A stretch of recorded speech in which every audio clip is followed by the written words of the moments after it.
Bi se odzval na kolegico, ki je rekla, da je nepošteno, da bi nekateri torej za stanovanje delali, drugi pa tam bivali za stol, nekaj podobnega. Mislim, da ne razume čist koncepta javnega neprofitnega stanovanja. To ni stanovanje, ki tega država da za ston. To pomeni samo, da ti najemnino, ki je temu primerno nizka, torej ni tržna najemnina, plačuješ državi in potem se ta denar tudi pač obrača v stanovanjskem skladu. Meni se zdi recimo bolj nepravično, da pač nekdo plačuje večji del svoje minimalne plače za najemnino privatniku.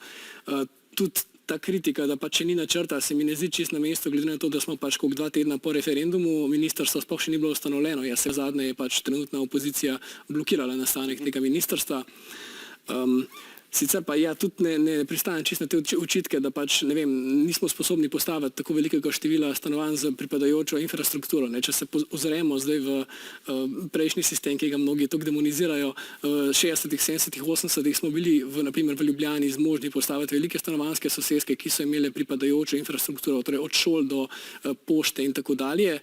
Današnji problem je bolj to, da se pač ne zida takih velikih projektov z ozirom na skupnost, ampak da se zida stihijsko, torej da se privatniku proda zemljišče in potem tam nastane nek blok z luksuznimi stanovanji, ki nima niti pripadajoče infrastrukture in seveda na tak način pač ne moremo iti naprej.